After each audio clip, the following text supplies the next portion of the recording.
Morning, everybody, from the UK, and what is a sunny day today on the south coast in Portsmouth.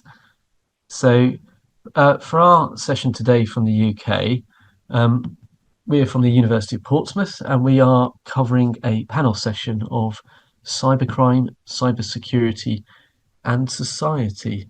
And I'm just going to talk through a brief introduction to our session and to our four wonderful speakers for today who have kindly volunteered their time to talk to you about all their exciting research.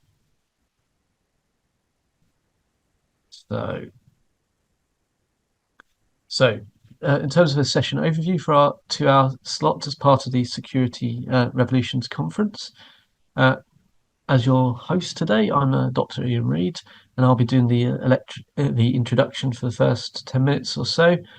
It'll be followed by my colleague Soraya Harding, who will be presenting some of her research examining cyber geostrategy incident response.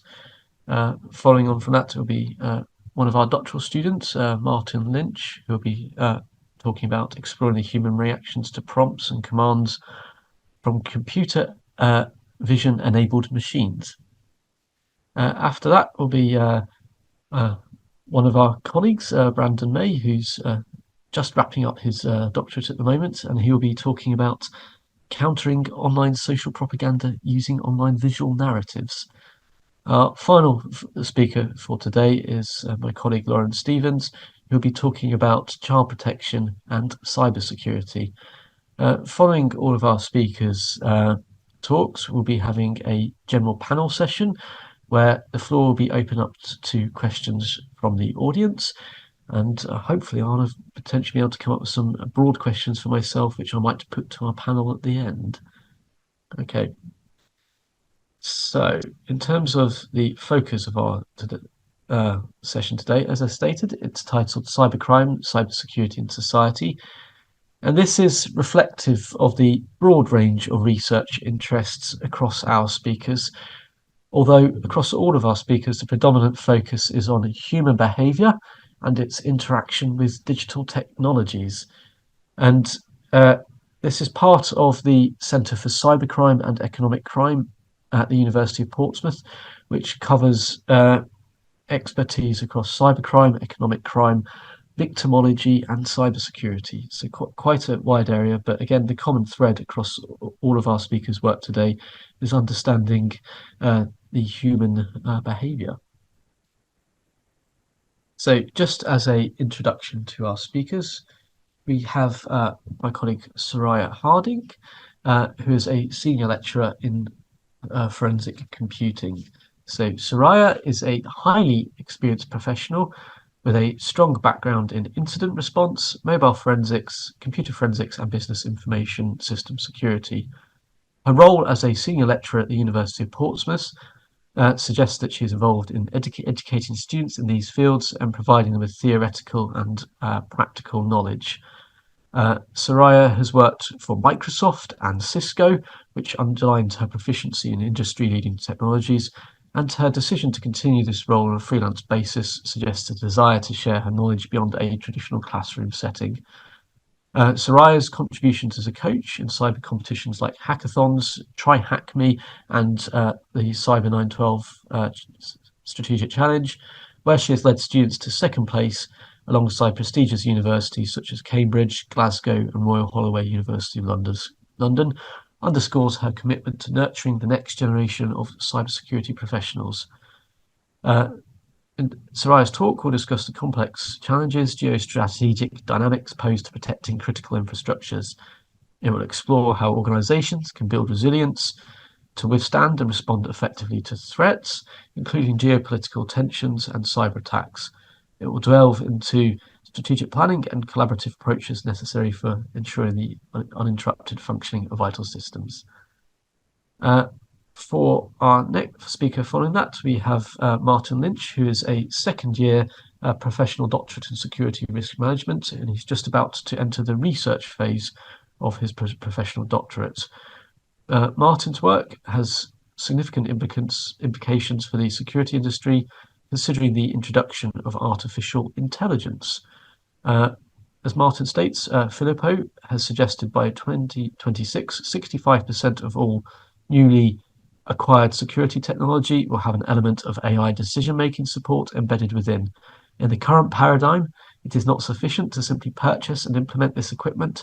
We must consider and understand the cognitive processes involved for humans who contribute their normal work routine with artificially intelligent machines to safeguard the public. Following my colleague Martin, I have my colleague Brandon. And Brandon wears all sorts of hats.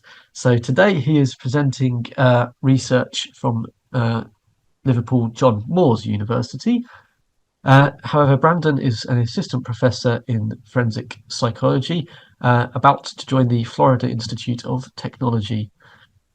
He's also the director of PsychSec Consultancy, a defense and security focused research consultancy, and he's an academic associate with the National Crime Agency Human-Intelligence Hub.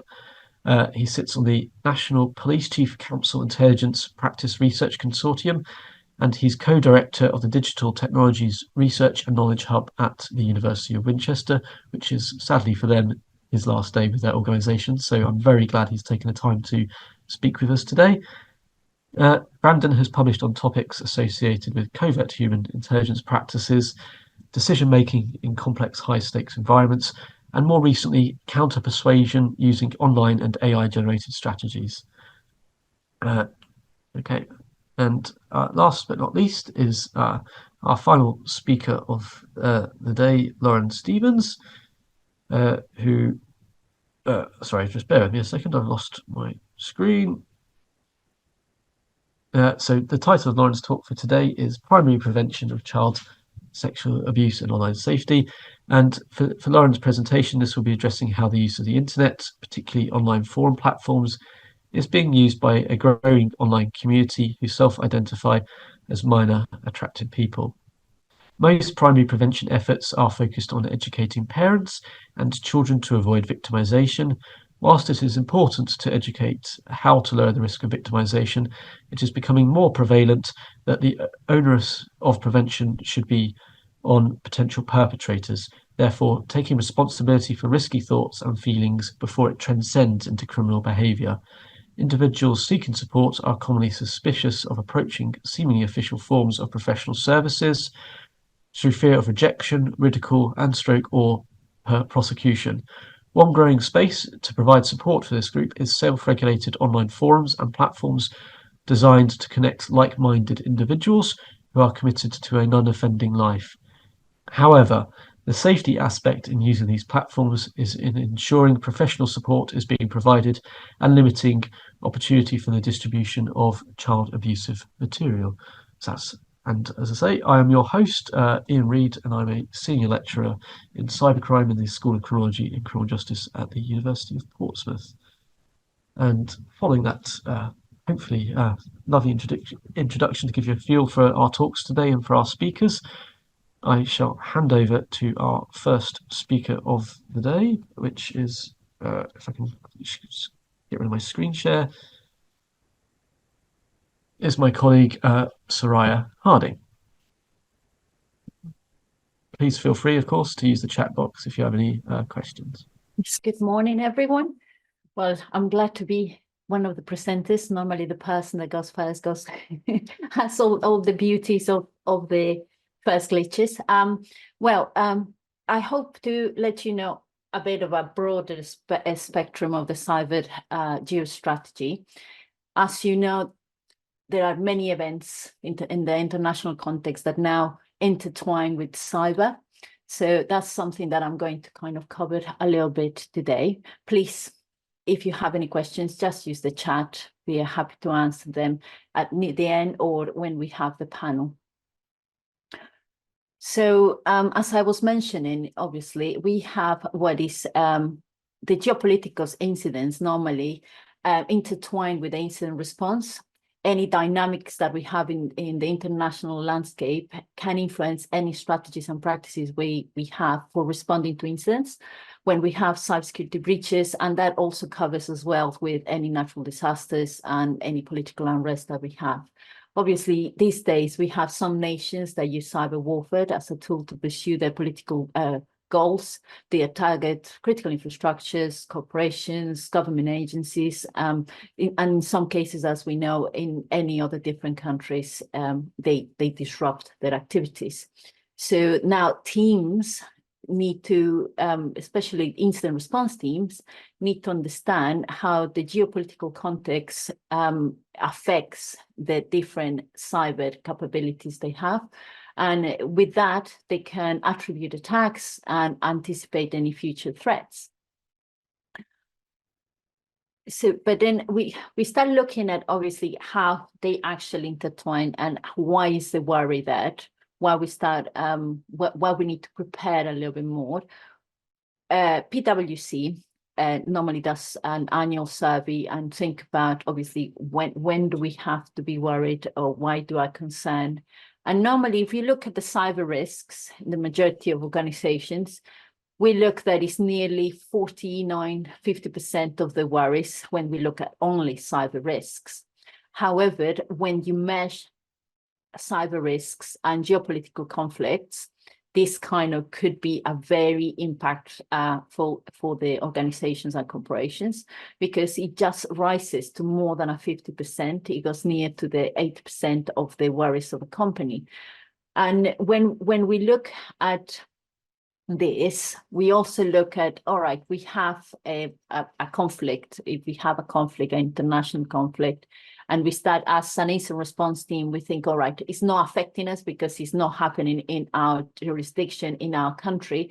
But when we think about that, our corporation, our organization works in a multinational, a global market, then even if we are not completely in the conflict area, we can experience the effects, even if it's not directly targeted to the organization that we are at.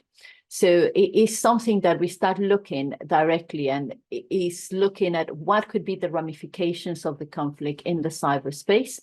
So when we look at this, obviously, we need to find out what could be our vulnerabilities, and we need to find out how the different conflicts will affect in a small scale to a big scale. And that's when obviously Martin will cover a little bit more about the risk management of certain options that we have, obviously. When we look at an example that we have, the NotPetya attack, rapidly spread worldwide, obviously shutting down systems in a matter of hours. And then when you look at now these events are automatic, that makes it even more difficult.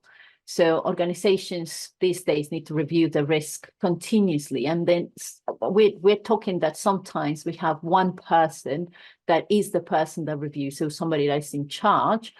And if this person suddenly have implemented a fantastic response, but suddenly this person has moved and nobody else knows what is the actual effective response. So we are now not working directly in real time issues, but we need to work in near real time issues, looking at near time network traffic analysis, looking at near real time infections or any threats that we might have. So when we look at the trends that come from this, we look at different areas and the trends that have been established. You will have obviously the convergence of cyber and kinetic operations. So cyber operations, they are no longer standalone activities. They are now connected kinetically with military actions. So that is not traditional cyber attacks. Now we have the traditional with the military offensives, and that has become a feature of the majority of conflicts that amplify the impact of target nations. Obviously, we have the proliferation of destructive attacks. Before, we have only disruption attacks when we have cyber attacks, but now they're going to the point of the destruction of it, because that has a long-lasting effect for targeted organizations and the majority of cases for critical infrastructures. When we look at the hybrid cyber influence operations, now that's the other thing that it has come clear, and it's come a very popular trend, is we're not looking only at cyber anymore. We're looking at how to make disinformation, propagandas, how to can manipulate the of online information spaces, which Brandon will cover a little bit more in detail, obviously. So we have that part, and then we look at how threat actors, they seek to shape narratives, spread the false information, and as we know, they are trying to undermine the trust in public institutions. So that makes it even more difficult when you try to manage a cyber disruption or cyber attack. So when we look at the involvement of non-traditional actors, obviously we normally have the state actors, but when we have a non-state actors, it's more difficult to have attribution. That blurs the lines between if it's politically motivated, the cyber operations, or if it's actually cybercrime. And when that blurred line, we have complicated legal responses. So we have obviously the global spillover effects, and we look at obviously how it goes from interconnected nature of the cyberspace, the cyberspace, and how the attacks target critical infrastructures, and we have essential services that in a way we know that can impact virtually any country. So and that's when we actually look at international cooperation is more prevalent these days. The targeting of critical infrastructure is something that is never going to go away. Is one that it has been posing the majority or the highest risk to human security and the well-being. The other thing that we have is the data weaponization and espionage. We have in there that by looking at data is only one thing, but how we have the data becoming information, and that how information actually becomes intelligence, and that getting that intelligence in the end getting leaked, obviously getting hacked, and some of these being sensitive information as well being exposed online. That is another trend that we have. We have obviously the increased emphasis of cyber defense. So the good thing is some organizations have seen that all this could be in a way, the worst case scenario. But if we prepared to that level, at least you know that you are going to be somehow mitigating. I'm not saying fully protecting, because we're never going to be able to kind of fully protect something, but at least mitigating some things that could arise with this. So we have from that, obviously, the emerging threat actors. And then, as I mentioned before, we have the non-state threats, but then also we have the state threats that actually influence the global arena. And they have an operation of with the backing of the governments, and that gives it much more challenges for businesses when we have to protect or defend against this. We know that hacktivism is on the rise. And then during any political, geopolitical unrest, hacktivist groups normally might emerge, or normally they become more active. They tend to become more active, and then they promote their own social agenda, which again makes it more difficult to see which problem you tackle first. So we have the increase of frequency of cyber attacks and types of attacks. Sometimes an organization might have a cyber attack, one type, but as we know, they are increasing more like disruptive, and more they are increasing also the one destructive, which by trying to mitigate one that disrupts against one that destructs, you have to obviously prioritize the one that will have the highest impact. Looking at critical infrastructure vulnerabilities, and that's quite a big topic, and I'm not going to obviously go too much into detail of that, because critical infrastructures have their own issues with software, hardware, legacy systems, time of updates, all these little things, and how continue with the business as well. That is a completely different issue there. When we look at sophisticated cyber techniques, we're not just looking these days to APTs, zero-day exploits, complex malware. We now have the big thing that all of these ones could be automated and used with AI. That makes it even a little bit more difficult. And from that, we have huge challenges for regulatory and compliance challenges. We have some backup. Obviously, NIST has is improving the NIST, has improved with NIST 2. We have DORA going to be coming out in January. So we have all these things that the compliance of DORA for January 2025. So we have those emerging threat actors that we have and those new things that we have to look at. Businesses obviously have look at how to invest in cybersecurity. I think the easier to follow has been the NIST framework by looking at how we protect against cyber threats and what specific guidelines are for it. At the same time, they need to look at how the financial risk mitigation, if we have cyber insurance, if it's valid to have cyber insurance, we have the preservation of reputation, because we might overcome the cyber attack in a geostrategy. We're looking at it from different angles, but if we lose the reputation in one multinational organization, when we actually dealing with more than one country, that could be damaging as well. Looking at the business continuity and business continuity plan, and not just for the specific cyber attack, but for the whole process of the company. Compliance with regulations. You have to be careful with that one. Being compliant doesn't mean that you're completely secure. So that is something to have to balance a little bit. The protection of intellectual property. This is a bit of another topic why looking at from the new trends of the AI and I think one of the most difficult is adapting to evolving threats, because we normally are a little bit behind on that. We tackle whatever it is you already know, but tackling what is coming is a little bit more difficult. And looking at the supply chain security is very important, because now everything involves the supply chain. And we try to prevent the operational disruption. And the whole idea is to have a good investment to see how you're going to prevent the operational disruption. So looking at this, how the incident response has changed, including the geopolitical part, is we have obviously the normal 6 stages of incident response, but then it's looking at certain aspects that we didn't have before, which is we have risk assessment, yes, but we don't have a geopolitical risk assessment, and looking at what conflicts could affect us first and how is going to affect our assets, not just software, not just hardware, but the whole organization that depends of cyber, because now we depend pretty much anything with digital.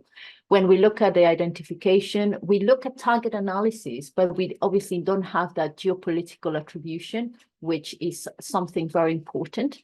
When we look at containment, now this little part that's very important, the containment, cross-border coordination. It's been some cases that it's better to actually stop for a bit the organization procedures for a bit, so we can contain it a little bit in more depth, but that could have some ramifications, as we know. So it's balancing those two. Eradication, we're looking in eradication, when we do incident response, we look at securing the supply chain when we're looking at geo incident response. When we look at recovery, this is something in the recovery, looking at policy revisions, but more like international policy revisions, looking at how this, in the lessons learned, we're looking at the advocates of international policy advocate, internationally increase awareness. Yeah, so all that is something very important. So hopefully, in conclusion, there's something that we normally look and what we actually need to do with geostrategy. It's more about the collaboration and information sharing among businesses in the cyber domain. It is very crucial for fostering a robust collective defense against myriad challenges posed by cyber threats, because it's an ever-evolving cybersecurity landscape.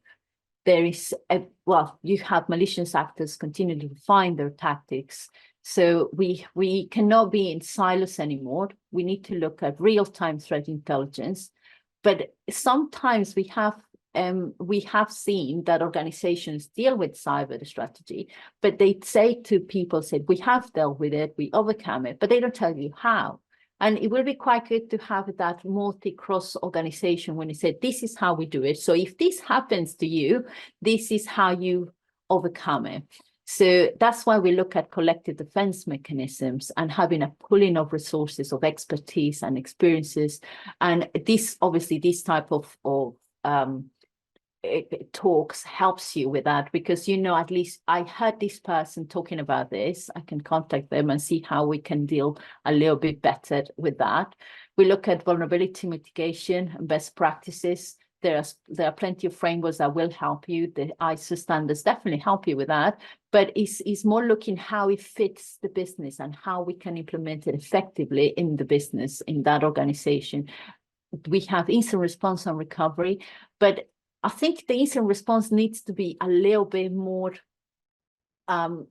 practical, in a way that not just getting trained about it, not just implementing it on paper, but actually do a proper run from the practice that I'm going to have in the incident response, and see if it actually really works. We look at the regulatory compliance and standards, and that is going to be going over and over, because it's something that we cannot have standards that were working 8 years ago but haven't been reviewed. So we look at that. The whole idea is that we build a capacity of skill development. We look at shaping training resources properly for the organizations we have.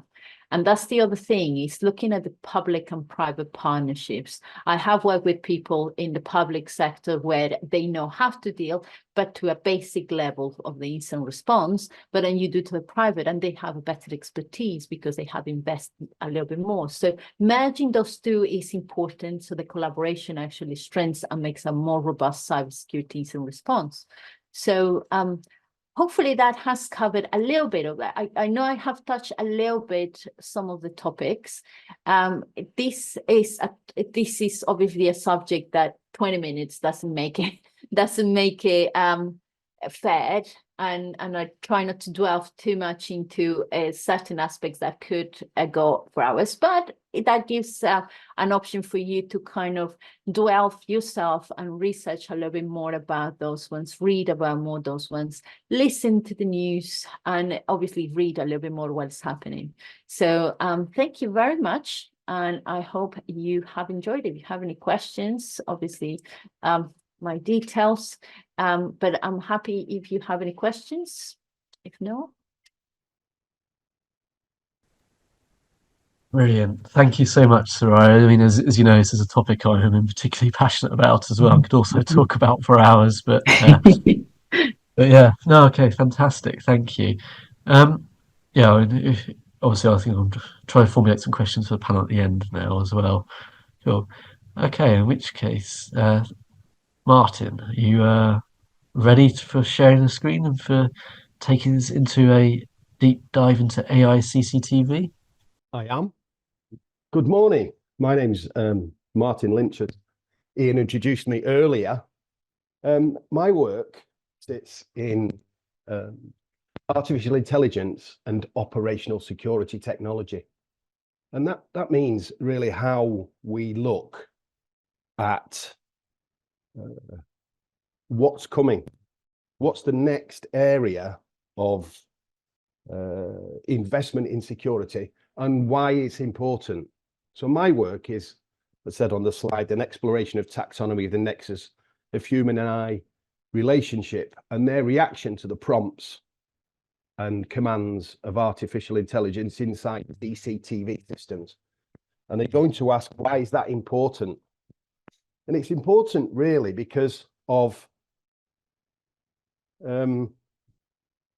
one particular incident which sticks out in mind. You may have all read about it and seen it on the newspaper or the press. In 2017, here in Manchester, we suffered a horrendous attack, which left 22 dead and 1,017 seriously injured when a terrorist exploded a device in an Ariana Grande concert. So where we are now is the Kerslake report that came out in 2018 found some gaps, which would have us believe that technology is the answer to all of these questions. Technology will protect us, as in a sort of Greek Deus ex machina style intervention where the gods will descend as machines and protect us from harm. And I don't believe this. I don't think this is right. I don't think that industry should be allowed to answer these questions, because they're going to send us glossy brochures and ask for millions of dollars, give us some equipment, which I think needs investigation, it needs consideration, it needs proper implementation, and it needs people like you, academics, to answer these questions and look into them. I don't think industry can do it, and that's why I'm talking today, so we have a wider view on this, and people in academia can ask these really difficult questions and help to answer them. So I'm sure that all of you today understand artificial intelligence to some degree or other. I'm taking the McCarthy stance on it, and no more than that. Machines that mimic the problem solving and decision making capabilities of the human mind. I'm not going to go into any more depth than that, apart from I will explain some of the limitations and some of the scope I will not be looking at during my research phase. So for those of you that are not entirely sure what algorithms do, this is a very simple one.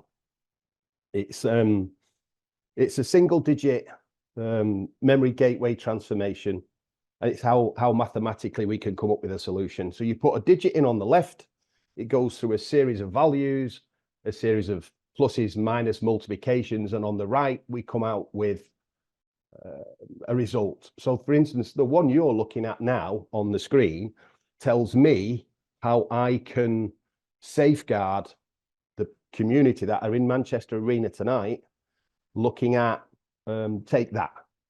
That's all that does.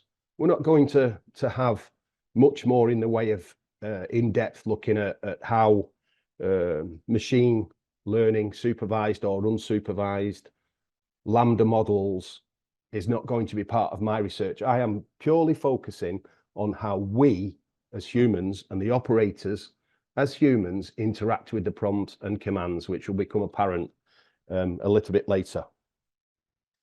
So what I will be prepared to talk about is machine learning, deep learning, neural networks, and computer vision in particular, which does look at patterns. To explain it on a very basic level, the machines that we have available today, which are very few and far between, can look at patterns, they can look at loitering, they can look at the behavior of a human.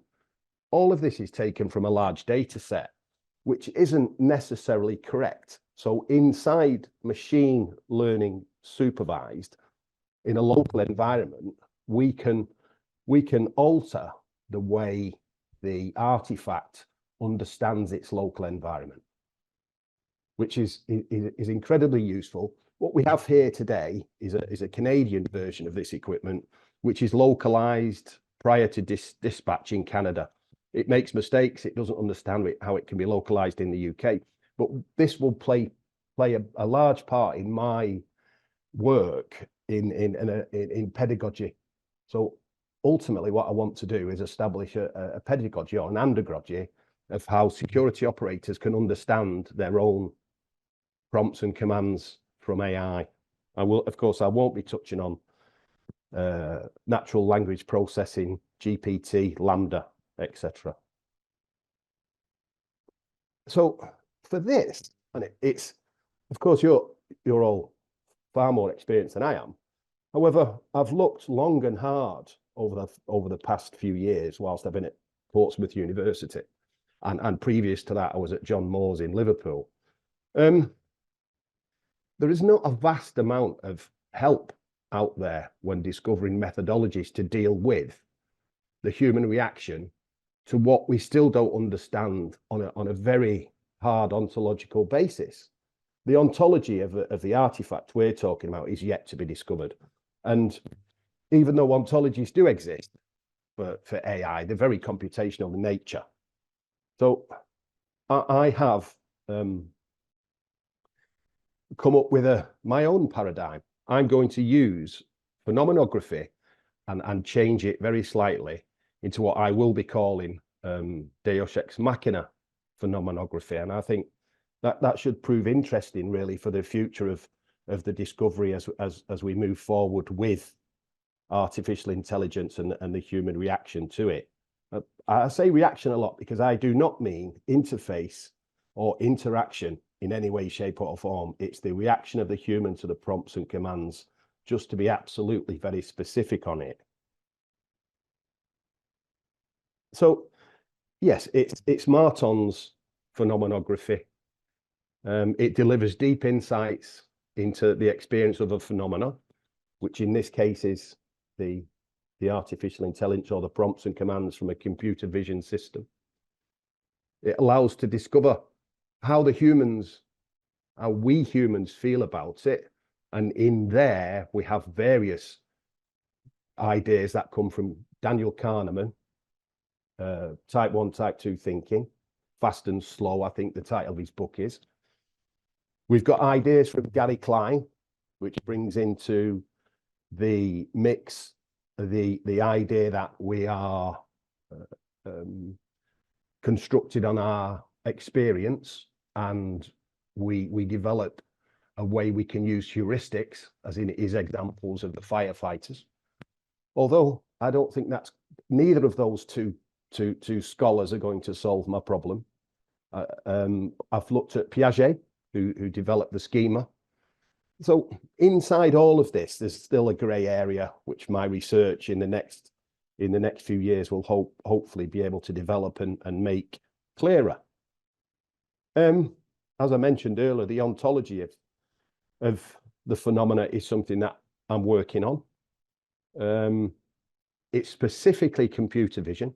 It specifically looks at patterns, K-class patterns, K-class clusters, and some of the work I've been recently involved with Vincent Blocks in Holland, who describes this kind of thing as decision support technology, where the human is delivered an outcome space.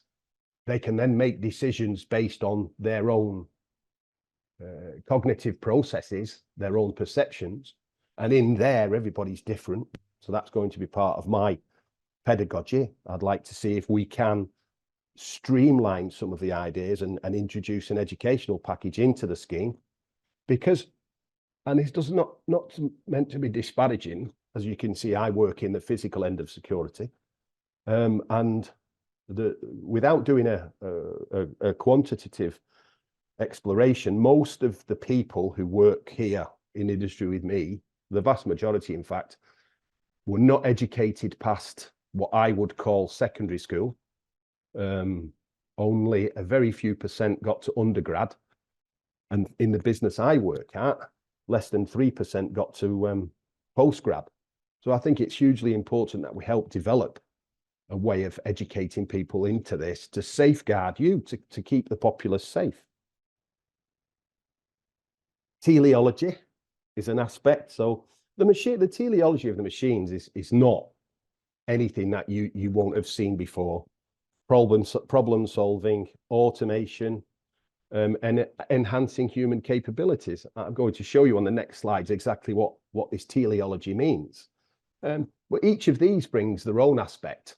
You know, we have automation bias, which was brought in by Bornstein in Berkeley a few years ago, where all the people were asked to leave the building, and they all followed the automaton after they were told it tells lies. Very interesting concept from him over there. There we go. So in an effort to help you understand what the difference is between a traditional non-artificial intelligent enabled system, we're looking at that now. Hopefully you can see that there's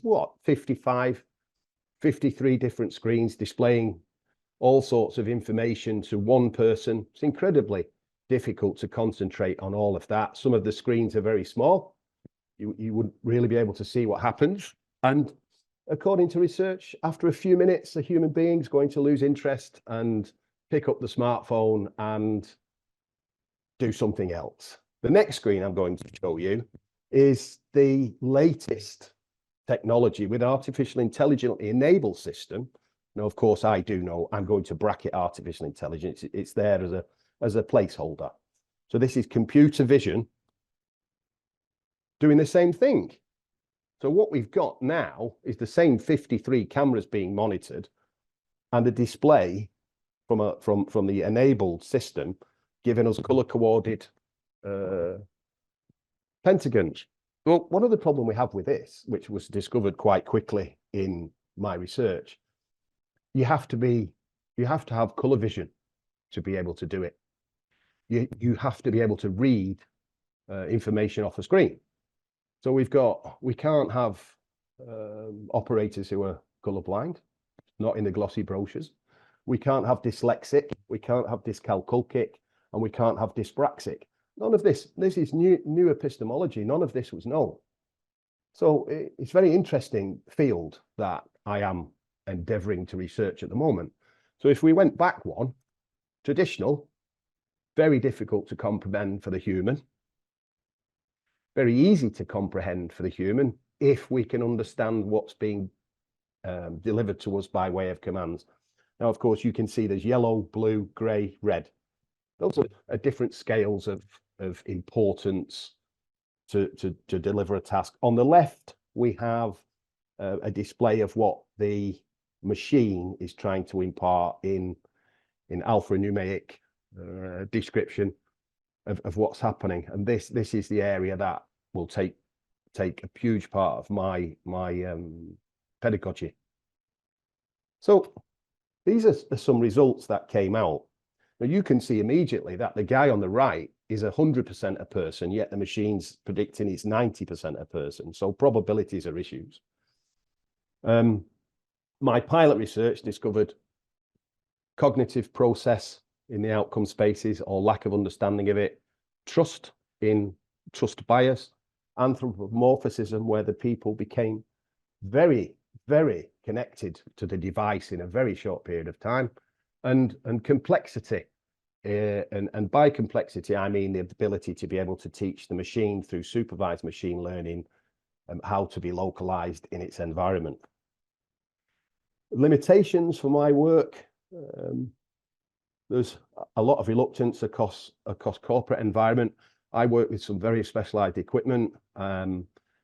People don't want other people to know what we've got. Finding participants who have used the old-fashioned version you've seen and the new version you've seen. Operator bias through technophobe and technophilic. My own unfamiliarity with phenomenography and psychological anthropology, those are gaps I'm going to fill. And researcher-induced bias. So that presentation came out of my pilot study, and the truth of the matter is it's prompted more questions than I have answers for. So on a personal note, I can't thank the University of Portsmouth enough for allowing me to do this work, and I'm very excited to move into the next phase of the full-time research part of my professional doctorate. Thank you. Brilliant. Brilliant. Thank you so much, Martin. That was absolutely fantastic to see the results of your 2 years of hard work and the pilot study being presented to a global audience. So well done, and I look forward to carrying on with the next steps of a very exciting project. Okay. All right, is it okay to stop sharing your screen now, please? And I can hand over to our next speaker, who is Brandon May. And I know Brandon actually worked with Palace on the study you mentioned there as well. So I'm sure you both may have a lot to talk about in future conversations, I hope. But yeah, I shall hand over to Brandon now. So thank you very much. Perfect. So hopefully you can see the screen. I'm assuming so. Perfect. So I'm Brandon. I'm an assistant professor in forensic psychology, as Iain very kindly introduced.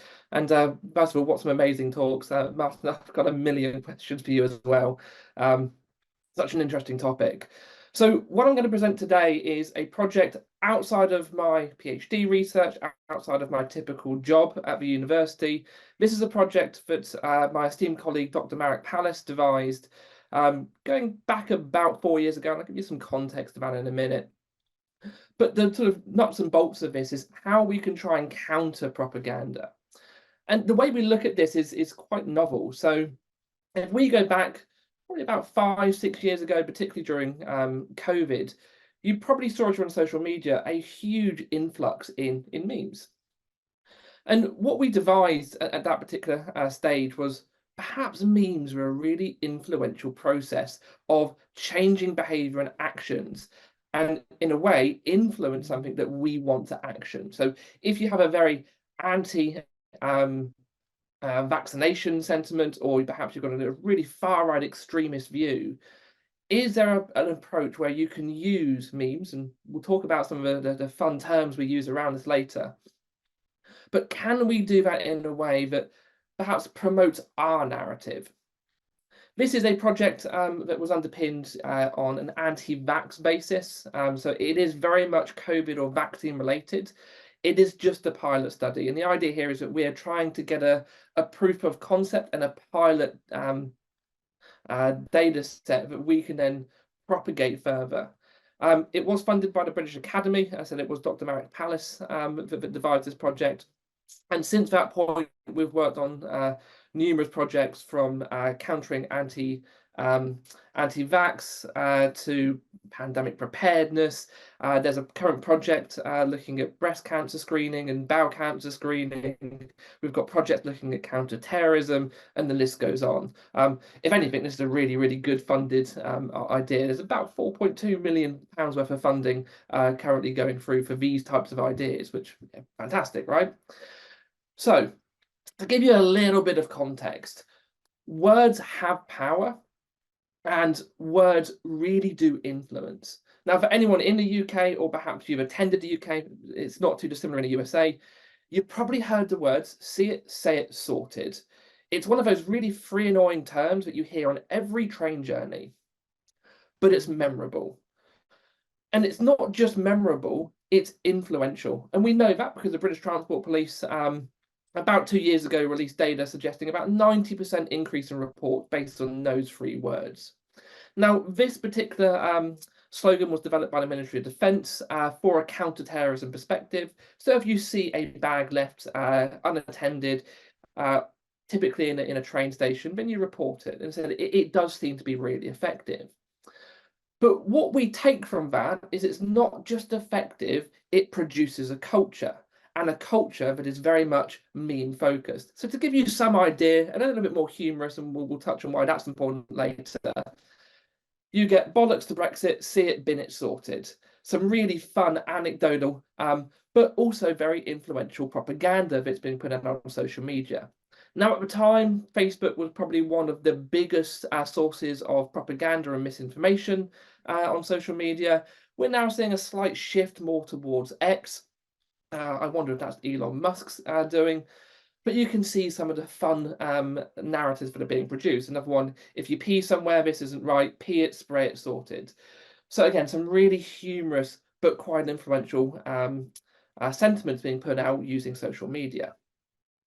So what is persuasion then, and why are we really concerned with persuasion? Now, there's a whole wealth of theory underpinning this, from things like the COM-B model developed by Susan Mischie, looking at behavioural change. That's very much what some of the see it, say it, sorted evidence was based off.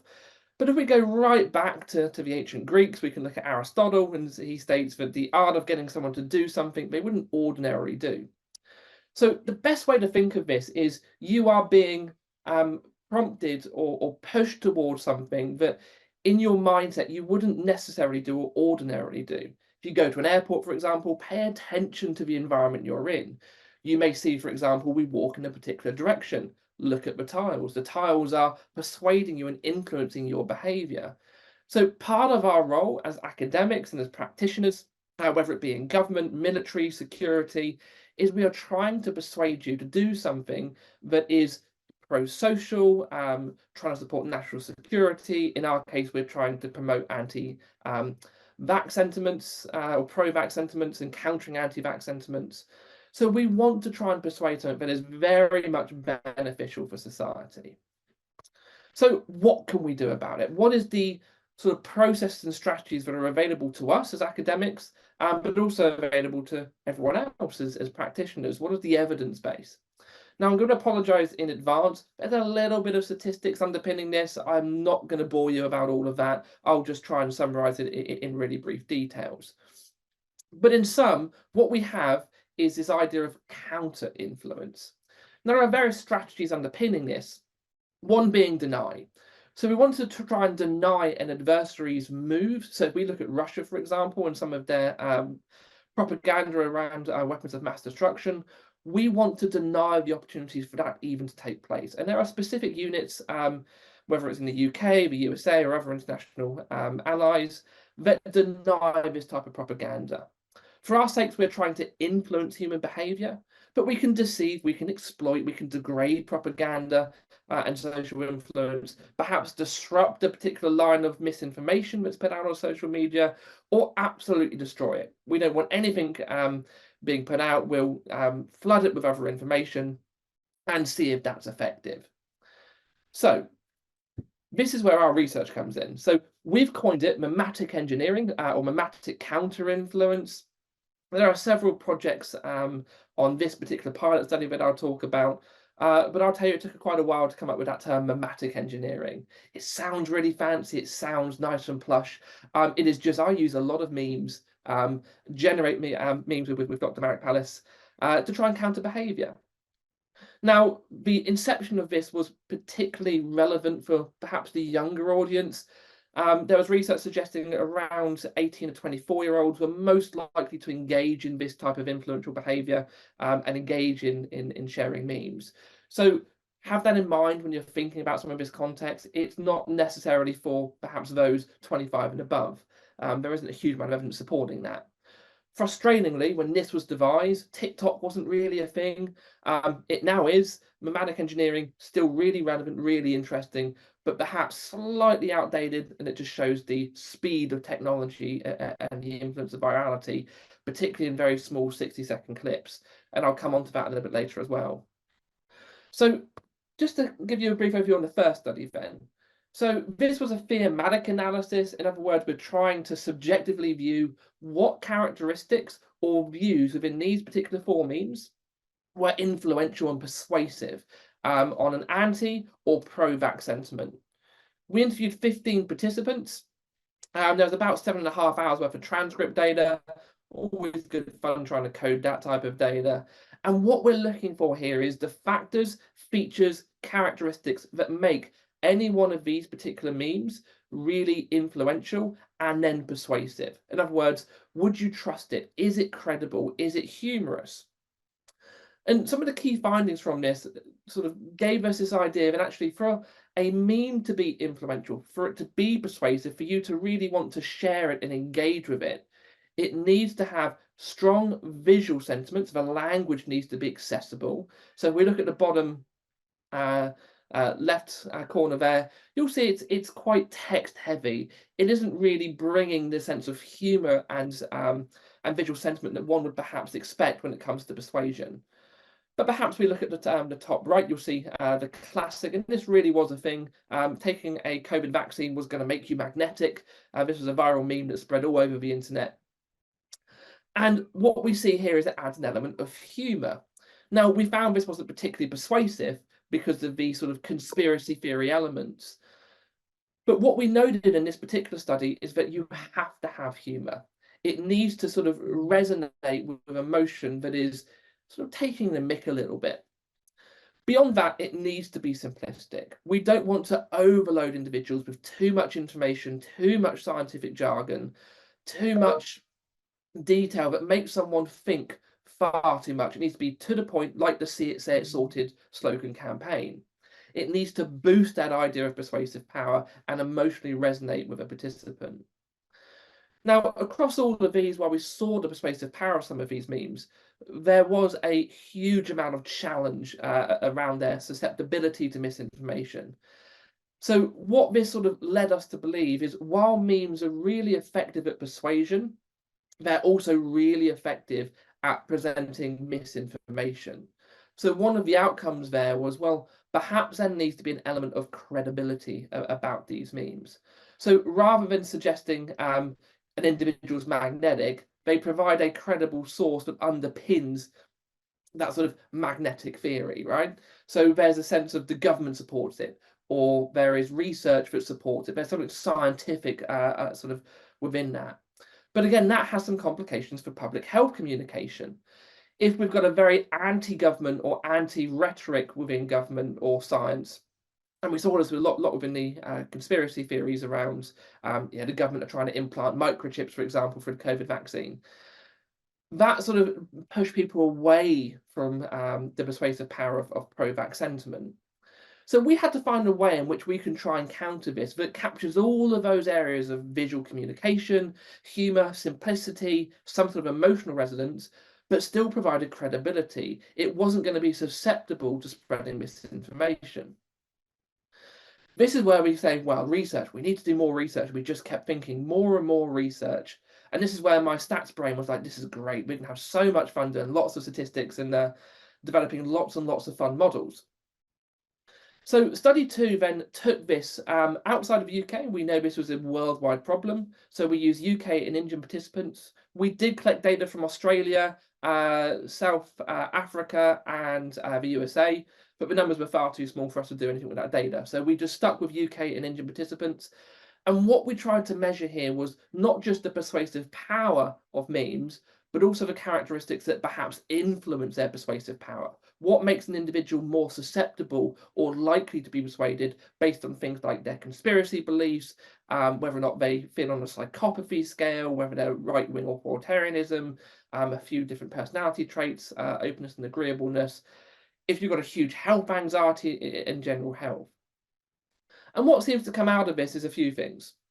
One, if you want to persuade someone to stay up to date with their own vaccination, so if you're trying to persuade individuals to get vaccinated or counter some of those anti-vax sentiments, well, our model suggests that if you are very open to information, you're perhaps slightly right-wing and you're male, you're more likely to stay up to date with your vaccination. And the models that we generated here explained a reasonable amount of variance. For those in perhaps more of a hardcore sciences like mathematics, you may argue this is quite a low explainability factor, but we're social scientists, we like to play with our numbers, and for us, that's a fantastic number. We're happy with that. So we can quite confidently say that our models of persuasion, looking at those characteristics and looking at the memes that we generated from this, does seem to have some implication on influencing individuals to stay up to date. That was even more powerful when it came to encouraging their friends to be vaccinated, so generating particular persuasive memes did seem to increase overall persuasive power, particularly if you're right wing or you're from India, and there's a cultural factor we'll touch on in a minute as well. And then encouraging families slightly less, but again, we see a persuasive power, particularly if you're open to information and again, you're slightly right wing. So at this point, we've got some really interesting characteristics that seem to suggest that we can influence behavior using quite simplistic but open sourced memes using our memetic engineering approach. Now, the next stage of this was to say, okay, now we know the characteristics that influence behavior. We also know the types of memes and the characteristics of those memes that influence behavior. Now we need to integrate a method and strategy to start influencing on a bigger scale behavior towards whether it's anti-vax sentiment, whether it is counter-terrorism, so we're trying to counter incel groups, for example. What can we do? Well, we started to develop structural equation models that map some of these pathways between things like neuroticism and right-wing authoritarianism, conspiracy theories. And I won't go into details on this model. It's quite a complex thing to understand in just a few minutes. But what we can see is there is a huge amount of pathways open to us where we can capture, say, someone who is very agreeable, but also perhaps open to information, but also likely to be influenced by conspiracy theories. That seems to have some effect. So this is when we start creating our memes. So we use traditional memes. We use artistically created memes. This is a graphic artist that hand draws different visual imagery campaigns for us. We have cultural specific visualizations. These are things like the Mona Lisa featuring in a particular meme, or with engine art. We use culturally specific engine art as well. And then the real fun bit, we get to generate AI-generated images. This is typically through ChatGPT, DALL-E, and Runway ML. But for those that have used those particular programs, particularly the beta versions, you've probably noted a bit of a limitation. And for us, this was a huge limitation a little bit later. Now, this is one I created yesterday, just to show you how quick. It took about 2 seconds to create this with a few prompts. But if you look at some of the information, one, it's slightly racist. Okay, the training data we use within OpenAI, GPT, for example, seems to sort of push out quite training-led racist data. This was based on just a basic prompt of saying, please generate a credible UK-centric meme that tries to counter anti-vax sentiment. We can see here it doesn't really do that. But also you've got issues in things like the word, they don't tend to spell it very effectively. So we had a few issues in trying to overcome some of these issues. And one of the things we found that actually GPT, DALL-E wasn't very effective at doing that. So it took a little bit more work on our part to recreate some of these words, try and remove some of this inherently racist content. So what do we get out of that essentially? Well, one of our hypotheses here was using AI, it was going to be more effective than any other method, whether it be slogans, visually generated, or traditional memes. And that seemed to make logical sense to us at the beginning because of its integration into society, its effectiveness at generating very quick and strategically focused imagery, and because of its novelty. People seem to enjoy working with things like GPT, DALL-E, and a few others. So what do we find? Well, in a UK sample, AI was terrible. It didn't seem to work effectively at all. When we compared this to traditional memes, artistic memes, European cultural memes, Indian memes in the UK as well, AI came up as the worst possible persuasive technique available to us, which was a real surprise. It completely contradicted our hypotheses here that it was going to be more effective. And perhaps one of the arguments here is that, one, we were slightly leading in our questions. We were asking specifically persuasive power, and memes perhaps don't have that persuasive power as of yet. But also they are just really weird. When you look at the ways in which they generate content and the visual imagery around AI, if you have a human, it has 10 fingers. It just doesn't seem credible. It doesn't really produce the content that really makes someone go, okay, that's persuasive, that's interesting, I'm going to engage in it. If anything, it just becomes overly humorous and overly simplistic. So that was a UK context. We did the same thing for our Indian participants, and again, pretty much the same thing. Artistic memes were rated more persuasive than EU art. That kind of makes sense in an Indian sample. But again, we're seeing the fact that AI art, any AI-generated visual campaign, was not effective. So again, we make the same argument here. It just seems a little bit weird. So what do we get from this, essentially? Well, part of us, and this perhaps goes on some of Martin's sort of earlier conversations, perhaps technology here really isn't the answer.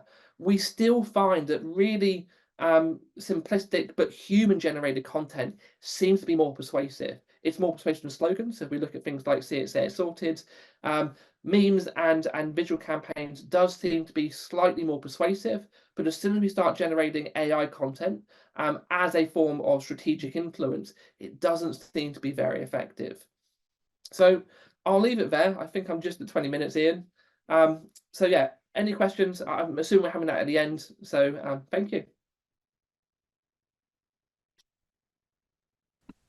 Brilliant. Thank you very much, Brandon. Again, yet again, a completely what first appeared to be a completely different talk as well, but then it's starting to touch on those same issues such as AI and some of the inherent bias within the data training sets, which is always fascinating. And I'm not too sure if you're aware about this, but the person who coined memes. Dawkins. Yes, good. Yeah. Not too sure how many of our audience know that, but Richard Dawkins coined the phrase mimetic warfare actually quite a long time before memes even reached popular culture. Absolutely. Yeah, brilliant. Okay, well, I shall hand it over now to our final speaker of our panel today, who's my wonderful colleague, Lauren, who's going to be talking to us about online safety and cybersecurity, which, again, there's quite a bit of work looking at this, but this is pretty groundbreaking stuff, I feel, as well, at the same time, from the approach you've taken to your research here. Okay, so ready to go, Lauren? Cool. Right, I shall hand over to you now. Yeah, whenever you share something, I swear my buttons just move. So now I'm muted, great. So hello everybody, yes, and my name is Lauren Stevens, and I'm going to be presenting a bit of my doctoral thesis work that I'm currently working on. So predominantly I'm into the area of primary prevention of child sex abuse, and I'm going to be looking into the aspects of online safety, particularly in the use of online forums, which is used as a form of support for those that are, I suppose you can probably coin a few there's quite a lot of terminology, but in terms for this, I was, the pre-offender population, if you like.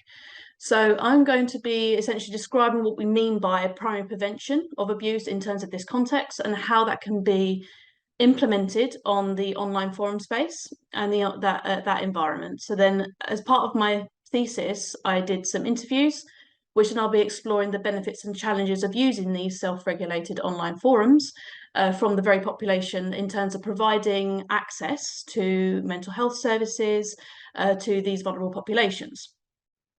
So after that, just sort of a couple of bits that have come out of the research in terms of future opportunities for research and academic inquiry moving forwards, and kind of what I would like to explore next in this area. So yeah, just to jump straight into what primary prevention actually is. So in terms of my area, I'm within criminology and criminal justice, so less on the techie side, definitely, but in terms of what I do, I'm very much into like prisons, probation, kind of looking at of offender management, for example. So when it comes to tertiary prevention, we're kind of explicitly looking at offenders who have already gone through the criminal justice system. So these are the individuals that have committed an offence, they have been convicted, and they have gone through the system. So the tertiary interventions is predominantly what we focus on, especially in the UK and in many other contexts. It's all to do with post-offence, where we're kind of looking at a reactive response to criminal behaviour. So this is kind of, again, looking at rehabilitative efforts within prison and within the community setting, where that will be addressing the entrenched harmful behaviours, feelings and thoughts associated with the particular offending behaviour. And in this context, it will be sexual offending. The second is looking at secondary prevention. So this is sort of referring to that immediate response on sort of like very targeted interventions who people that are considered to be more of at risk of engaging.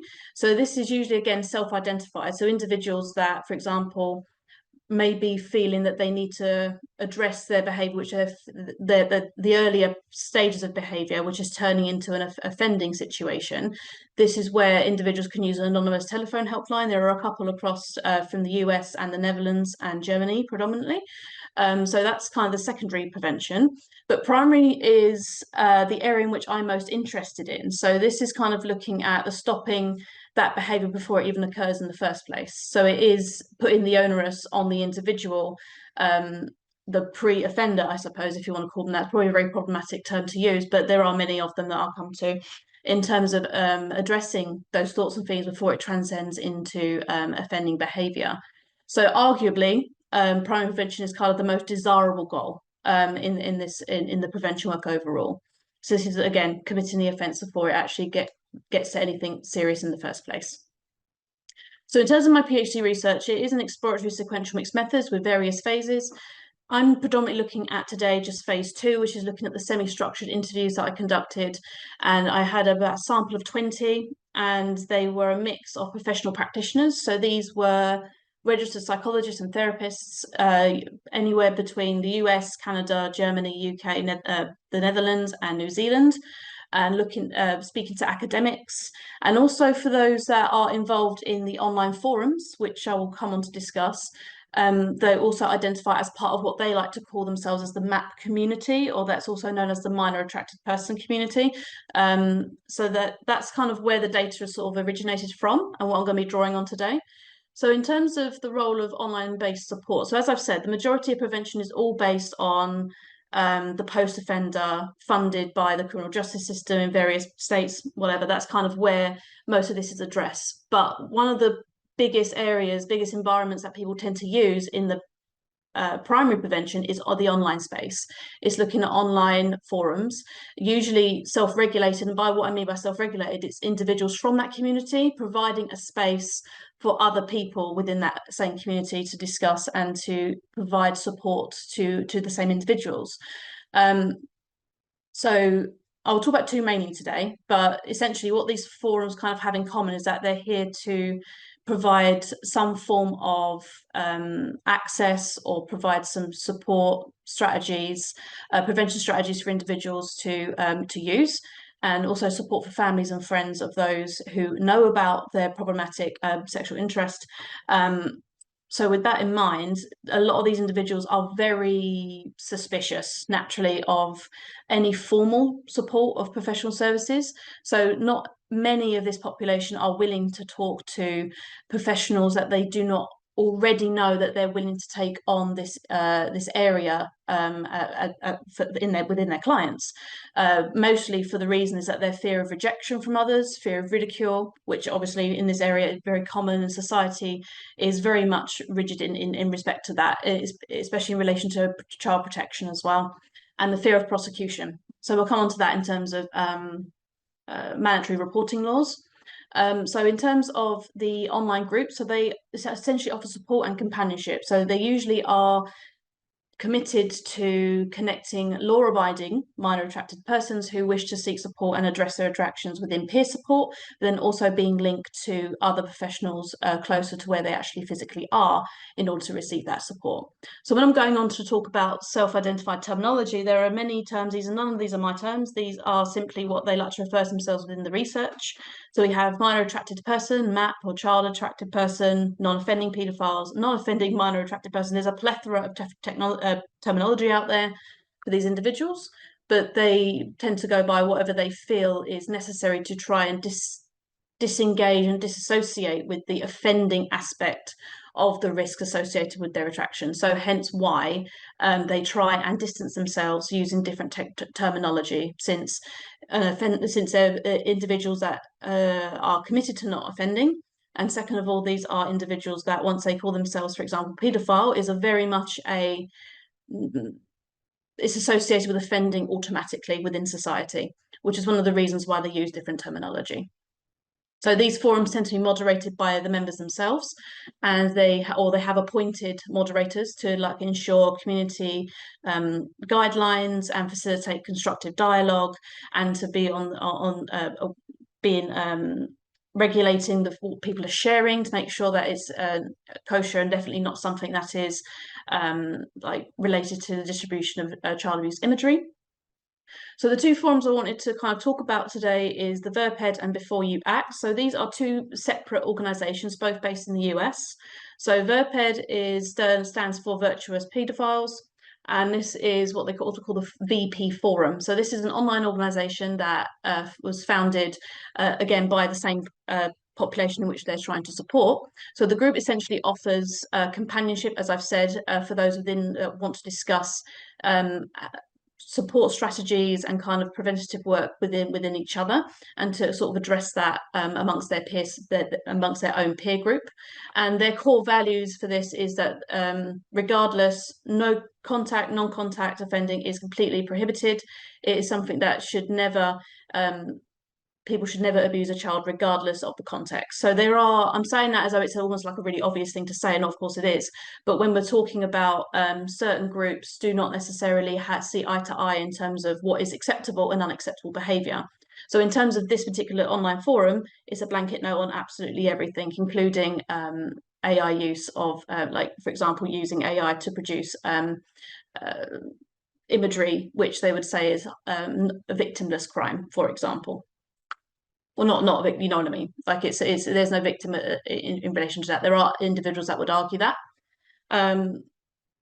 And then the second one, we are looking at Before You Act. So this is a slightly different organisation. This is a platform which is more of a collaborative organisation. So yes, they provide peer-to-peer support groups, one-to-one stuff, but they also are a combined effort between mental health professionals and individuals, predominantly in the US and some in Canada, that are essentially with the individuals that are seeking support. So they focus, their focus essentially is promoting support services and resources to these individuals and their families. So they take much more of a holistic approach to things, and they kind of encourage individuals to seek professional support, not just peer-to-peer group. Because one of the interesting things which I'll come to in the challenges is actually finding a therapist is a really, really difficult thing to do. And the use of these online forums is one of the only ways that individuals can actually seek support. So one of the things that, as well as self-regulated forums have their challenges, it does arguably provide somewhat of a safe space that for individuals that otherwise would not be receiving any professional assistance with, obviously with repercussions to some of the individuals that may use the site. But the premise is the idea is that it provides that safe space for them to actually seek assistance without feeling that they will be outed or that they will be prosecuted just for simply acknowledging that they have something that they need to address in therapy. So the population is essentially, it's beneficial in the sense that they've said that they can openly discuss their experiences, they don't feel stigmatized or discriminated against. So a lot of the participants who actually have engaged in these forums did find that sense of openness and freedom in order to discuss their issues. And in so doing, they're able to gain access, valuable resources, CBT related stuff, there's a cognitive behavioral therapy, sharing different coping strategies, receiving peer support, especially from those who have first-hand experience in terms of how the experiences that they're going through. And according to the literature and to the organisations, they claim that it does contribute to risk mitigation and harm reduction. If these individuals would otherwise be kept underground, the likelihood of that individual taking this further into harmful behaviour is highly likely.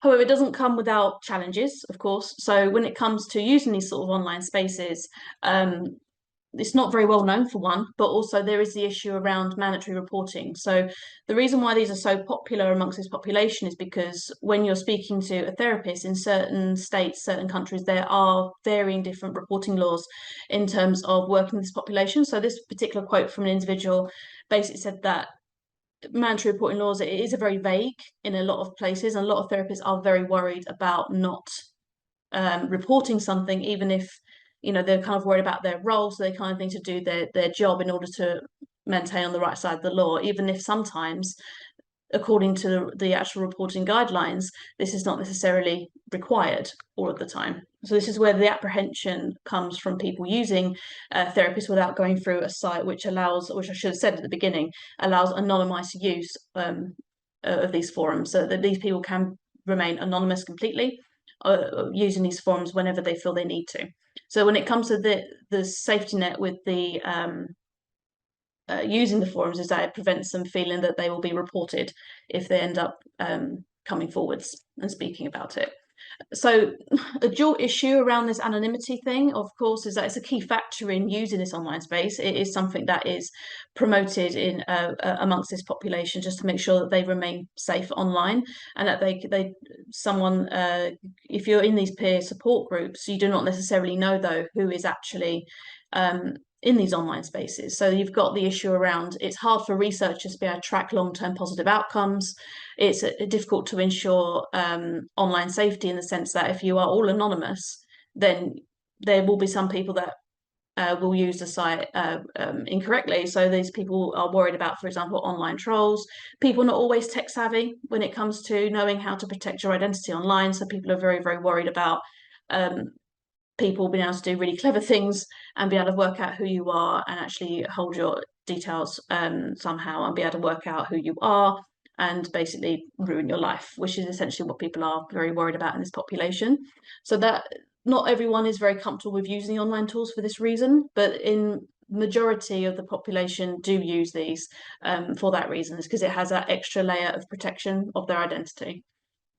Of course, the issues around making sure that the materials that they're passing on is obviously in support and to prevent the distribution of child abuse imagery and also subgrouping. So individuals have been used these sites have seen where individuals are recruiting others to go into another subgroup in order to share abusive imagery and selling these things online to individuals who, of course, is exactly the population that are trying to stop that.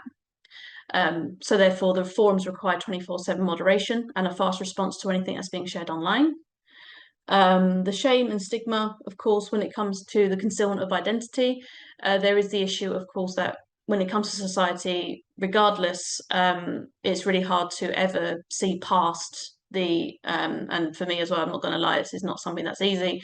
So usually to ever look past all of this sometimes, but to have a complete lack of trust in individuals, and these people do tend to be very alienated from parts of society, or they wish to not engage in.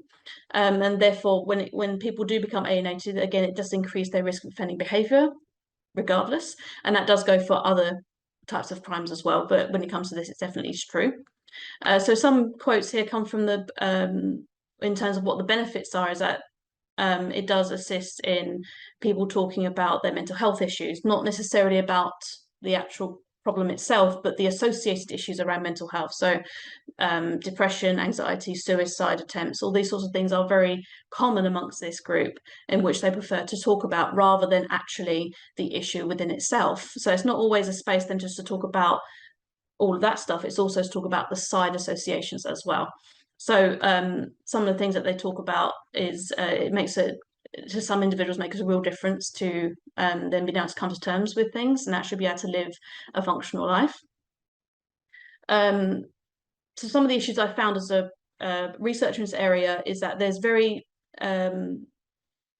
much a reluctance towards engaging with risk-related disciplines. So I come from a very criminological, risk-focused background. I've definitely had to adapt my language quite a lot when it comes to working with these organisations. They're not necessarily as always ready to engage with other disciplines, even though it's a very holistic approach in many of these crime prevention work stuff. It's not really always easy to discuss these things from a different discipline, especially when you come from a different perspective entirely in a lot of things. I've missed one. So in terms of the challenges around, say, like, for example, the before you act, there are very limited professional practitioners in certain states, and there are certain, obviously, restrictions in terms of where people can practice. So, for example, if you're living in Florida and you want and you need someone to a therapist to be assigned to you, you have to actually, the clinician has to have a license for that particular state, rather than if they live in California but they don't have a license for Florida, they can't. So, for example, those sorts of things are very limiting, but that's kind of one of the main functions that this organisation has, is mapping people with appropriate therapists that are, one, able, and two, willing to discuss this, which is also very problematic in and of itself. So I suppose one of the things I've kind of found in terms of my future research opportunities, it's really, really difficult to assess when you're using such an online space, looking at the impact of these forums in tracking user positive outcomes, especially in relation to mental health and mental well-being. There's not much in terms of tangible ways of comparing user successful desistance from criminal behaviour as they move along the process. So it's really hard to kind of track positive outcomes. It's only usually anecdotal things which they sometimes do collect, but other than that, there is nothing we can really track using that. So that's also problematic that I'd like to explore. I would like to see more collaborations between organisations and disciplines, especially since it is very much considered a holistic approach. And then, of course, I do really want to explore how these organisations in general do reduce the risk of people being targeted or outed online, and being just increase their safety online, basically. So that's kind of where I am. So thank you. I'm happy to take questions. Hope that was all good. Brilliant. Thank you so much there, Lauren. That's absolutely fascinating stuff, and it really does highlight, I feel, across all of our across all of our speakers today, that there is a real need for understanding the range of human behaviour, from the political side, the geostrategic side, to our interactions with technology, to how we interact and communicate online platforms as well. It just shows the huge breadth that is required to understand human behaviour in terms of for online safety, for cybercrime, for cybersecurity. I think it always comes back down to the human, but I don't know about other countries, but at least within the UK itself, there is currently a move to seeing cybersecurity itself as a transdisciplinary area, which should not just be limited to computer science. And I know, at least from a lot of the events I've been to, and I'm sure my colleagues have as well, that at least half the people in the room now are from social and behavioural sciences backgrounds, which is absolutely fantastic. But in terms of some questions popping in, I have a couple which have been kindly forwarded to me in the chat, which I shall start off with before I have some potential more general questions for the panel as well. So the first question I have is for Martin. Sorry. Hi. Yes, go on. Which is related to the adoption of new technologies. And I'm not too sure if you've come across this model yet, and I probably should have told you about it as your supervisor, is the technology acceptance model. So this looks at the adoption of new technologies.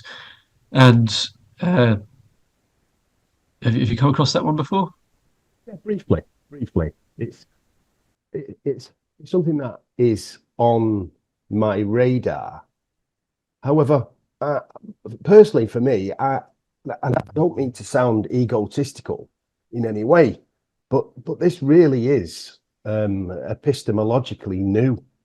I don't think people have actually taken the time in the past. I've only come across Pallis et al. And Palawowski in 2022 that I've asked the question of people responding to technology from a very low level.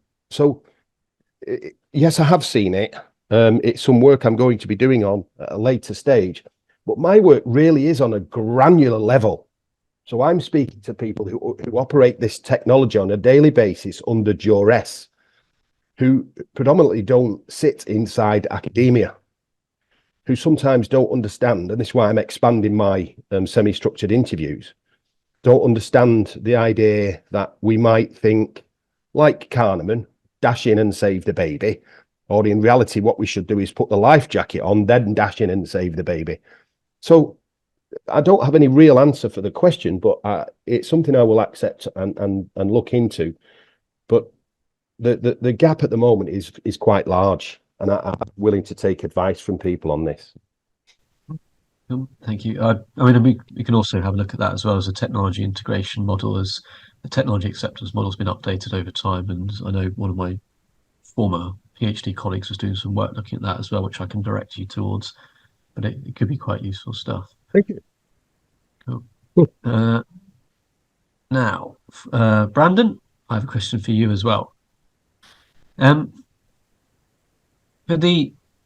for the generating the memes for the counter online influence strategies. The question is, have you considered if the AI issue is the difference between laughing with the author, which is a sort of like shared bonding experience, and laughing at the author, which isn't? The simple answer is no. So we haven't taken the idea of humor to sort of the more fine-grained level. So essentially what we tried to find, and this is a pilot study, what we're trying to find is just the characteristics or features that make a meme persuasive. So the point of, are you laughing at or against the author? I think it's a really interesting angle that we can start to perhaps try and refine. Part of that perhaps coming to sort of the idea of credibility, and that's absolutely mitigated by conspiracy theory. So if you take a government perspective that perhaps either supports or counters a conspiracy theory, you can argue either way there, right? You can say, well, I'm laughing at the government or I'm laughing against the government. So there is an angle there, but the short answer is no. In terms of the AI specific elements, I'm going to be honest, I think AI at the moment in its current form is not sophisticated enough to even do that. So if we take a strategy that is meant to be reactive, right, we don't want to spend hours and hours developing these really complex, humorous, detailed visual imagery to counter a narrative, because by the time you've done that, the other narrative is gone viral. These things are really quick. So you want something that is quick, responsive, and it's just not at that point to do that. We also want it to be cheap. So this goes back to a point that Martin mentioned earlier, on the idea of perhaps technology isn't always the answer. I think part of that is just the expense of technology. If we start integrating really expensive bits of kit, I've seen this with the Manchester Arena attack, for example, where we try to train security officers. Some of these bits of kits are millions and millions of pounds. We don't have the funds to do that, and nor is that tangible to do that. So things like GPT, open source, a bit of AI. Free, great, but it's just not capable of what we need to do that. Are we looking at or against a particular author?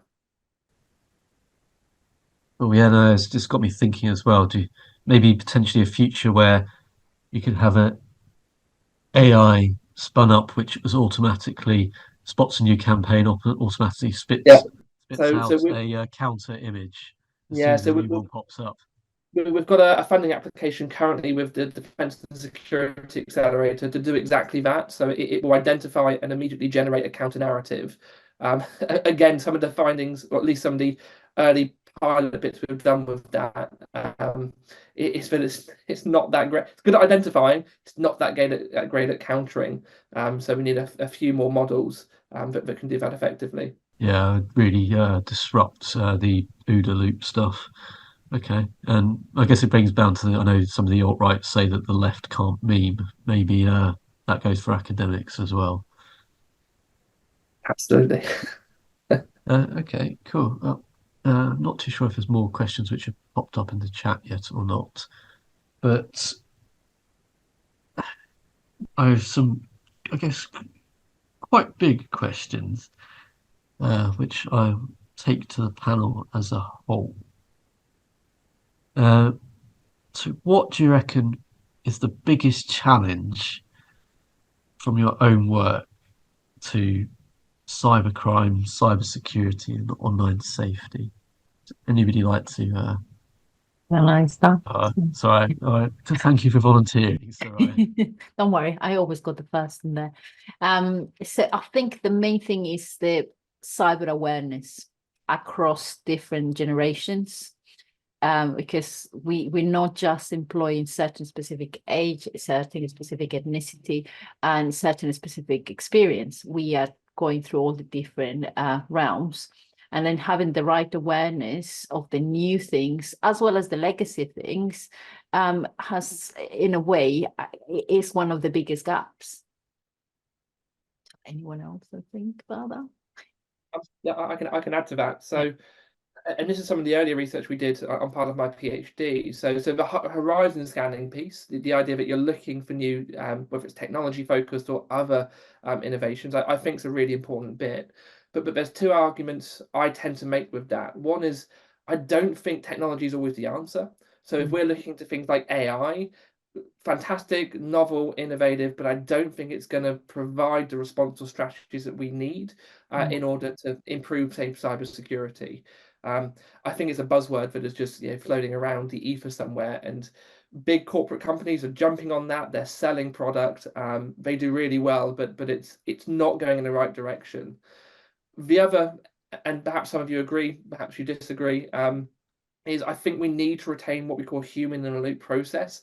So rather than going fully integrated, all technology focused, AI will do all of the work. We need to retain human in the loop.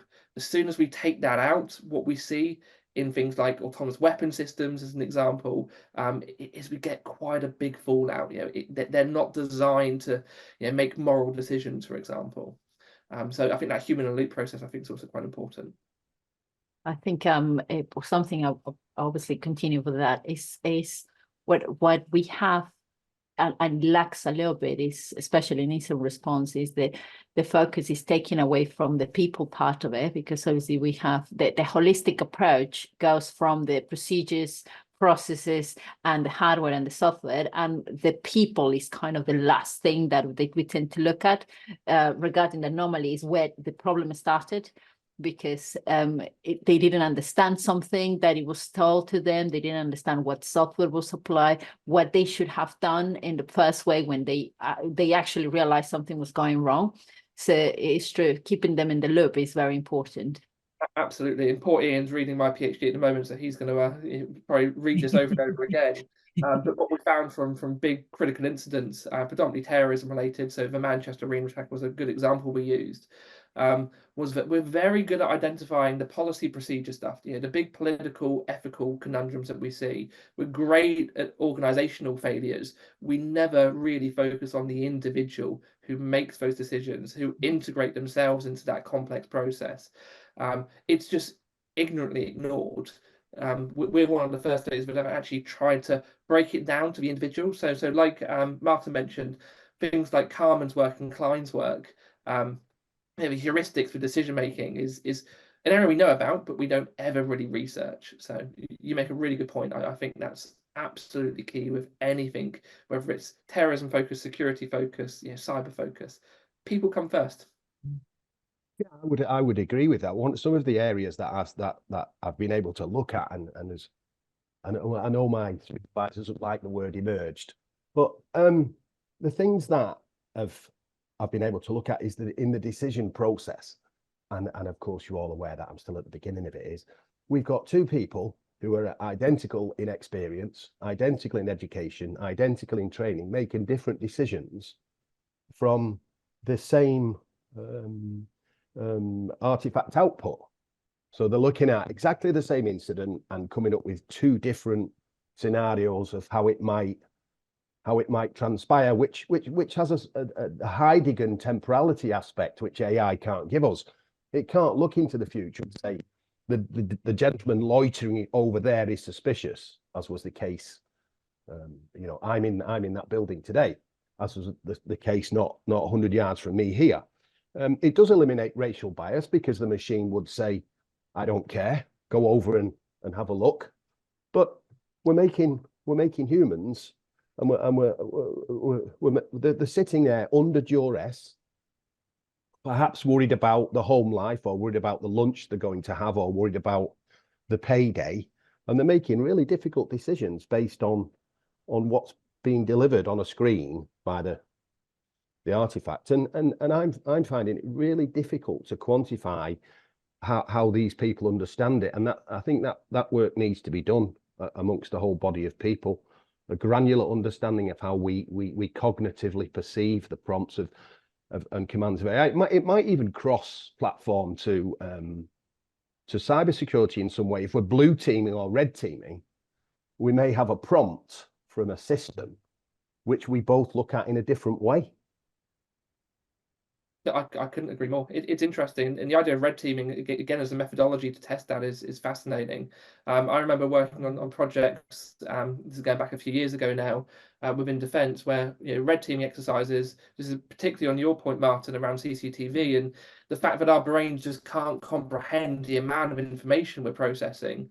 Looking at screens, red teaming has demonstrated you can get weapons through security systems, knives, God knows what else, because we are people. AI definitely helps, but the things like dyspraxia and dyscalculia, all of those are factors that we're still really learning, but we don't really know how that integrates yet. So we don't. One of the fascinating things, which led me to ask a question previously of the university, was about doing a sort of a mini quantitative dive into it, because depending where you look academically, there's anywhere between 3 to 6% of the male population who have colour deficiency syndrome.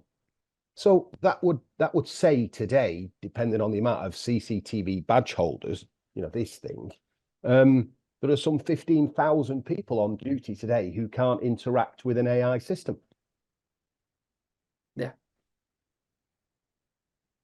So these things are going to be very important in the future of this. If we to believe Filippo and the rate it's coming, it's going to be very important, I think.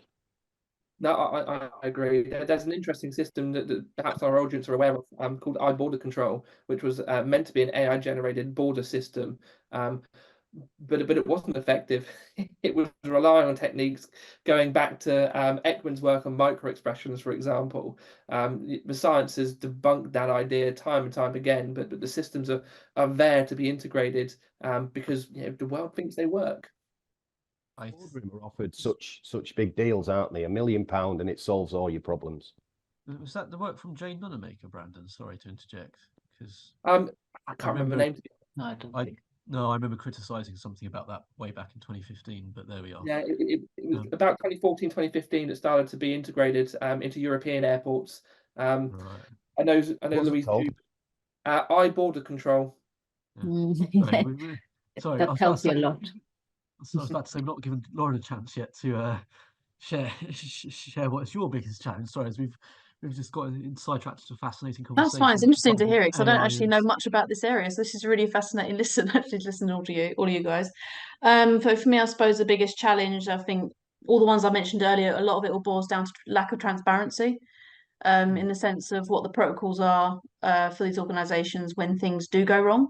I suppose is something that is not something that is very publicly known. It's not, and also when it comes to transparency, I think, but not so much transparency in terms of the onus goes on the individual to protect themselves online. They have to already know how to make sure that they stay anonymous. Not all the individuals will know how to do that. So I think that there is a lack of understanding of that, which would deter somebody from using these sites. I think So I that, think- I think that goes back to the point Brandon raises, that these websites might have their own policies and guidelines for keeping stuff in place. Yeah. But, as you say, these people who might not be familiar with technology in terms of their own decision making for maintaining their own security as well. And I'm starting to see the crossover now between it all. But then on the flip side, how do we ensure that people are using these sites appropriately? How do we protect those individuals from harmful content? Yeah, exactly. That is something that's not very, like I said, transparent, I don't think, in terms of how they do that. But that goes again back to the how we train them, how we make them aware of these things. It goes to the people's awareness of all the guidelines or the way of using things. That definitely goes back to that. So back to the circle of getting people informed of how to use things. Yeah, one of the other interesting areas that came out of that from a study that I published in 2023, I believe, and we've extended this slightly. So just playing a bit of devil's advocate with that idea of transparency is the idea then of accountability. So one of the things we see, particularly when it's a high stakes response, in any context of cybersecurity, terrorism, and the list goes on, is that the way we train and the processes and protocols in place retain a sense of accountability. So if you have that level of accountability, your subsequent decisions are within that accountability framework because you're going to be queried on that. If you make a bad decision, you need to account for why you made that decision. And that, in a lot of high stakes contexts in the security world, seems to have a detrimental effect.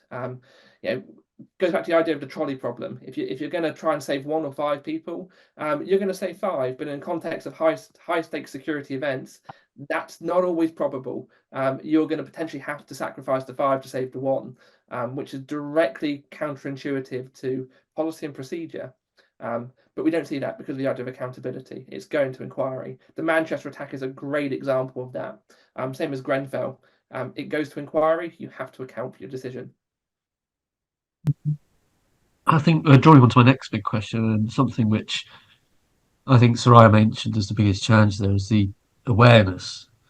And following the general conversation, obviously, people needing to learn how to use all these new technologies, whether they understand them or not. And I know there's higher level discussions going on within the UK at the moment, and I'm sure in other countries there, but the need for a cybercrime and cybersecurity education and pedagogy that's accessible to all. I mean, cybersecurity is not on the curriculum in the UK.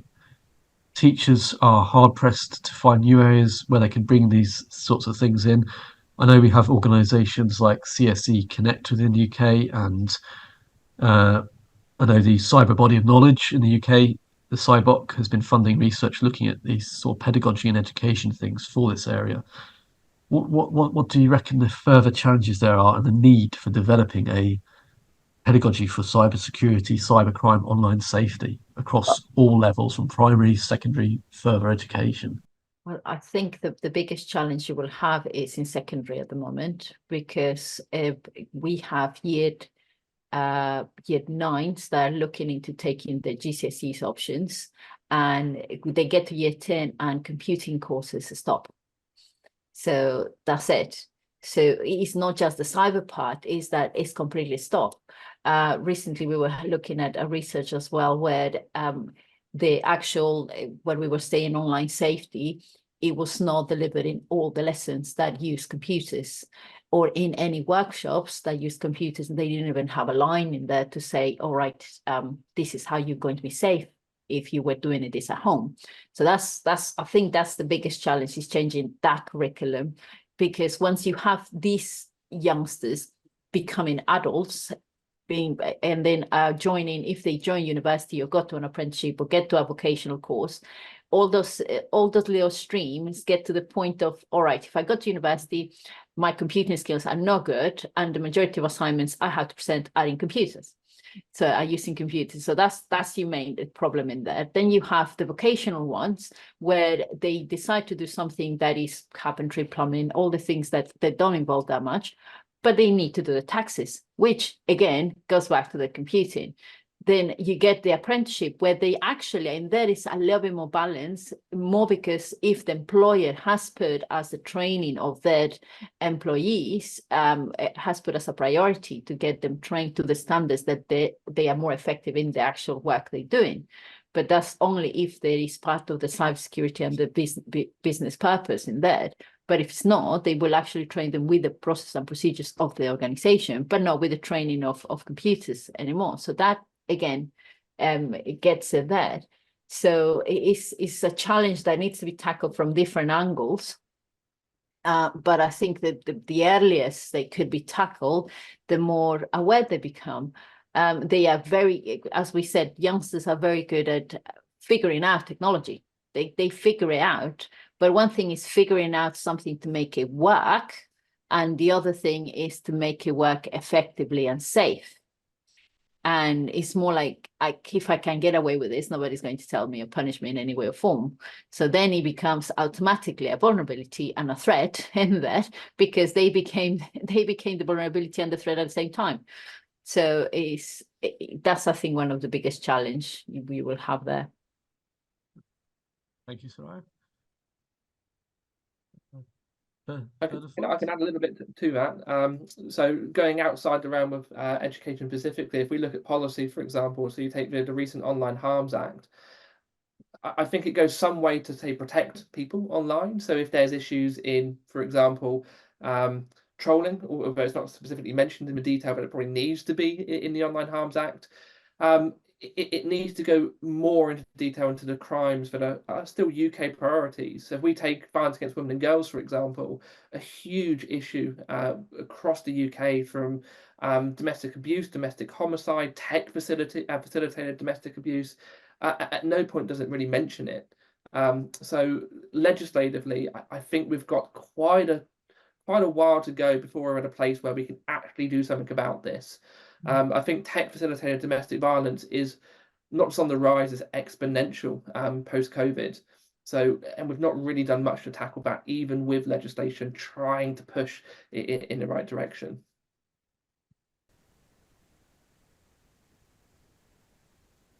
Do you think there's anything specific which might be needed for the online safety education in your area at all, Lauren? Sorry, I didn't catch that. Your audio cut. Oh, sorry, Lauren. I was saying, I was wondering if you need for your area as well. I mean, there's obviously a lot of online safety from both perspectives. How do you feel like the education is needed there? Oh, in terms of ensuring online safety, well, it's not particularly. I mean, Verped do have a information site at the very beginning where they do discuss like which section of the website is for you, but they don't necessarily go into the intricacies in terms of understanding what it is to use the site in relation to keeping yourself safe. They do not necessarily give you a prerequisite to what might occur when you're going on this site, so people don't necessarily know what to expect. And I think when it comes to protecting those that are using it from abusive imagery or being trolled or anything like this, I think those sorts of things are not actually openly discussed when people are actually using these sites beforehand. So I do think in terms of education, I think people do need to know what they're signing up for before they do it.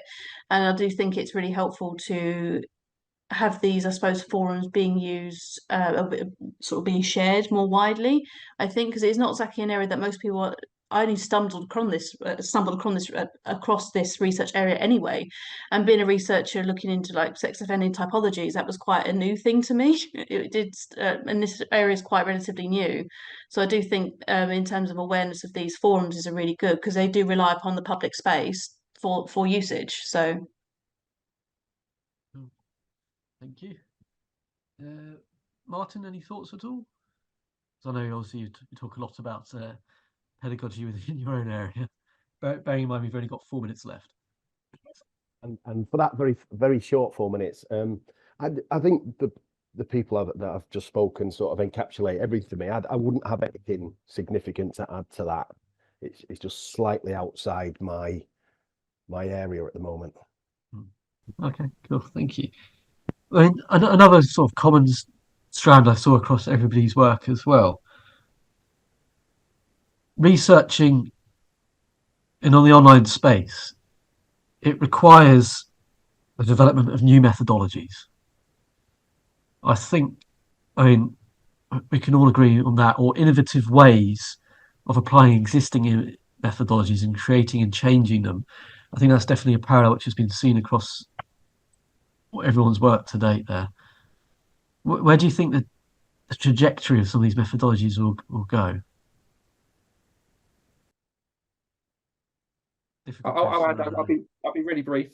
I think given the current landscape of technology, I do think AI is still going to sort of stand at the forefront of most of this. If we take the idea of the next revolution, many individuals across the world, academics, practitioners are sort of suggesting that's the next stage. AI integration, full AI development. So I'll leave it at that because there's obviously lots more I can talk about, but I think that's one of the next things. I would completely agree, and I see it going in a way that is people like us and the rest of the broader people who are listening to really nail down the ontology of AI and how we look at it as humans. Yeah, I think in my part it's more like I'm kind of using AI so for my research because I'm trying to do predictive forensics with AI. So kind of is looking at the both sides, obviously what Brandon just mentioned and Martin just said is mentioned, and it is prevalent, and I'm trying to look at it from the point of how it's going to help without taking away the human side of it. I think it's more like how we continue enhancing of making it better for the human instead of making it better for the AI. So, but that will continue. That is in the rise, obviously.